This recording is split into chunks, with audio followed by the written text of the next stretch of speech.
Bonjour chers internautes, nous nous retrouvons encore une fois pour continuer notre réflexion que nous avions entamée concernant l'enseignement de la philosophie en terminale. Si vous vous souvenez bien, nous avons commencé par présenter les 4 domaines qui composent le programme et nous avons commencé par le premier domaine. N'est-ce pas? Après la présentation, nous avons commencé par le premier domaine qu'on appelle le domaine numéro 1. Et on avait suggéré quelques réflexions, n'est-ce pas? On avait commencé par l'axe majeur, hein? Ensuite, poser la question qu'est-ce que la philosophie? Et s'intéresser à sa définition. On a vu que par rapport à cette définition, il y a eu des difficultés et c'est cela qui justifie le contenu indicatif tentative de définition de la philosophie. Et nous avons eu à relever les obstacles qui nous empêchaient de proposer une définition de la philosophie. Et nous avions terminé par une question. La question de savoir est-ce que la philosophie peut se passer d'une définition? Et on avait dit que cette réponse-là, n'est-ce pas, lorsqu'on pose cette question-là, on est même capable d'y répondre. Parce que dès qu'on dit dès le départ que la définition est la première étape à toute étude, aucune science ne peut échapper à cette définition. Donc, elle est une exigence. Et parce qu'elle est une exigence, la philosophie ne peut pas y échapper.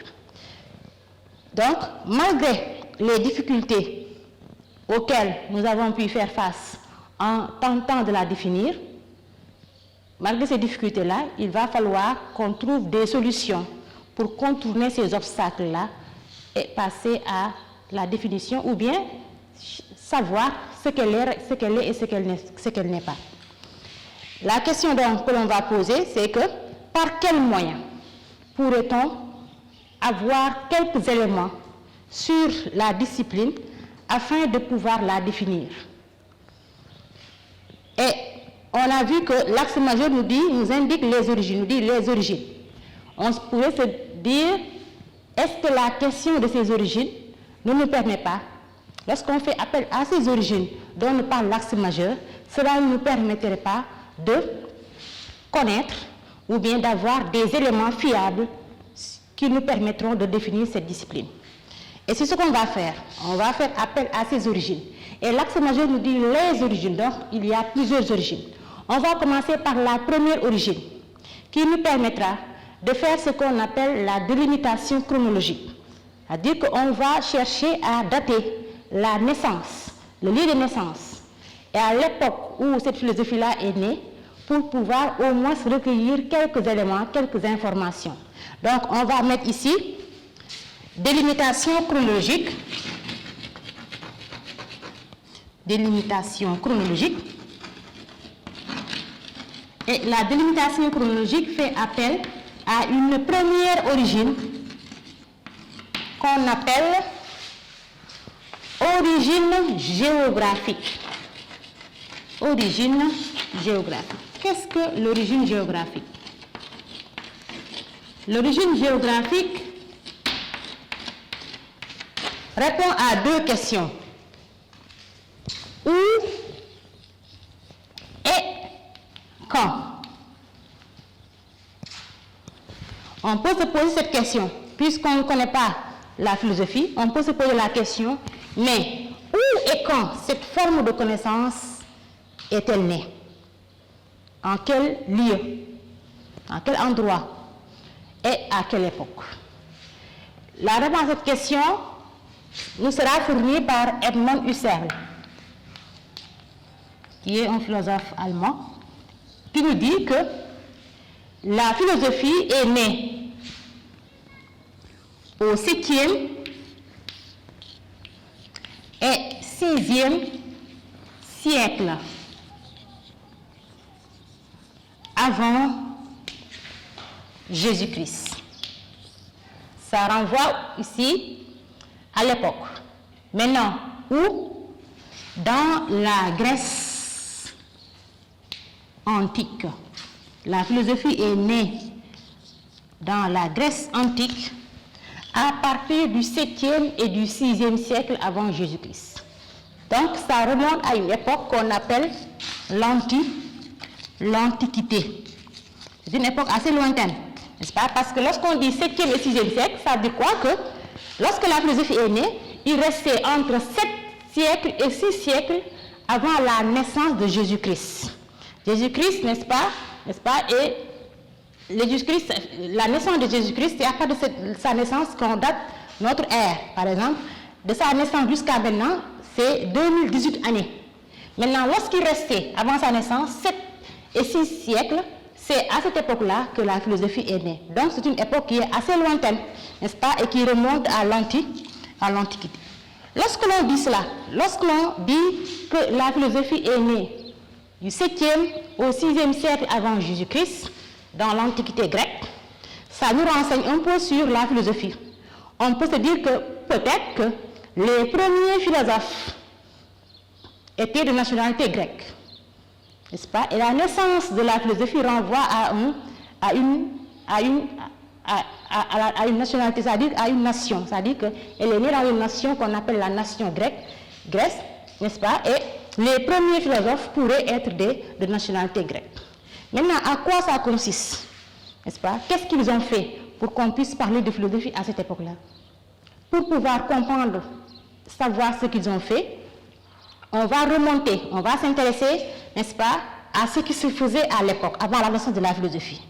Avant la naissance de la philosophie, les hommes avaient des connaissances et proposaient aussi des interprétations ou bien des explications. Mais ces interprétations et ces connaissances qu'ils avaient faisaient toujours appel à des êtres surnaturels ou bien à des divinités. C'est-à-dire, cela avait un caractère sacré, n'est-ce pas? Et l'homme n'était pas encore capable de faire usage de sa raison.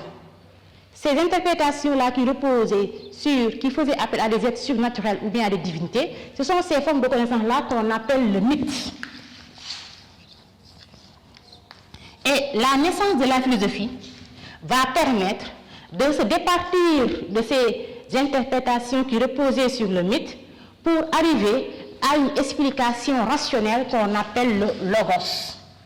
La naissance donc de la philosophie va constituer une révolution qui va permettre le passage du mythos au logos. Logos veut dire discours rationnel. Discours rationnel. Qu'est-ce que cela veut dire? Ça veut dire que ces premiers philosophes, qu'est-ce qu'ils ont fait? Ils ont remis en cause toutes les connaissances qui reposaient, qui faisaient appel à ces êtres surnaturels ou bien à des divinités, et ont cherché à proposer une explication qui reposait sur la raison. C'est comme si ces premiers philosophes-là se disaient que, en quelque sorte, l'homme est un être qui possède une faculté. Cette faculté-là qu'il possède, à savoir la raison, lui sert à comprendre les choses. Et par cette raison uniquement, il peut arriver à comprendre et à expliquer tous les phénomènes. Donc, lorsqu'on regarde, n'est-ce pas, ce que ces premiers philosophes-là ont fait, cela montre quoi? Que ils sont les premiers à avoir fait confiance à la raison humaine et à tenter de proposer une explication rationnelle qui est le début d'une explication aussi scientifique. Et la philosophie n'est rien d'autre que la pensée rationnelle. Faire l'effort de comprendre, d'expliquer ce qui se passe. Et ce qui intéressait ces premiers philosophes-là, c'est quoi? C'est de comprendre les phénomènes naturels. Pourquoi il y a la pluie? Pourquoi, n'est-ce pas, les phénomènes atmosphériques, n'est-ce pas, les phénomènes liés au temps? Ils s'intéressaient en quelque sorte aux phénomènes de la nature, n'est-ce pas? Et c'est parce qu'ils s'intéressaient aux phénomènes de la nature, n'est-ce pas, on les appelait aussi les philosophes de la nature. Ils ont plusieurs appellations, ces premiers philosophes-là. Plusieurs appellations. On les appelle les philosophes de la nature. Pourquoi? Parce qu'ils s'intéressaient à la nature, aux phénomènes et aux éléments de la nature. La pluie, le vent, le tonnerre, n'est-ce pas, la chaleur, tous ces phénomènes qui sont liés à la nature, n'est-ce pas, ils s'y intéressaient pour pouvoir proposer un début d'explication rationnelle. On les appelle donc les philosophes de la nature. On les appelle aussi les présocratiques. C'est parfois même le nom le plus connu. Présocratiques, pourquoi? Parce qu'on les a datés à partir de Socrate. Ce sont des philosophes qui ont vécu avant Socrate, dans l'Antiquité. On les appelle, puisqu'ils sont antérieurs à Socrate, forcément ils seront antérieurs à Platon. Et c'est cela qui fait qu'on les appelle aussi les antéplatoniciens. Antéplatoniciens. On les appelle les antéplatoniciens. On les appelle aussi les physiologues.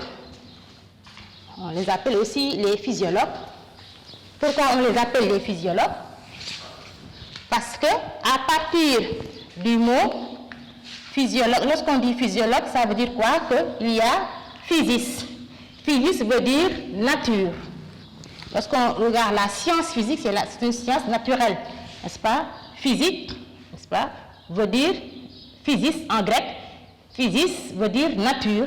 Donc, ce sont les philosophes qui s'intéressaient aux phénomènes de la nature. C'est pourquoi on les appelle les physiologues. Donc, on les appelle les physiologues, les philosophes de la nature, les présocratiques ou bien encore les platoniciens. Tous ces qualificatifs-là, c'est pour désigner les premiers philosophes qui ont osé faire confiance à la raison humaine pour proposer une explication rationnelle des phénomènes de la nature. Et ces premiers philosophes-là étaient de nationalité grecque, n'est-ce pas? On les appelait aussi les Ioniens, n'est-ce pas? Parce qu'ils venaient, n'est-ce pas, ils peuvent provenir de plusieurs îles grecques, n'est-ce pas? Mais on les appelle aussi les Ioniens.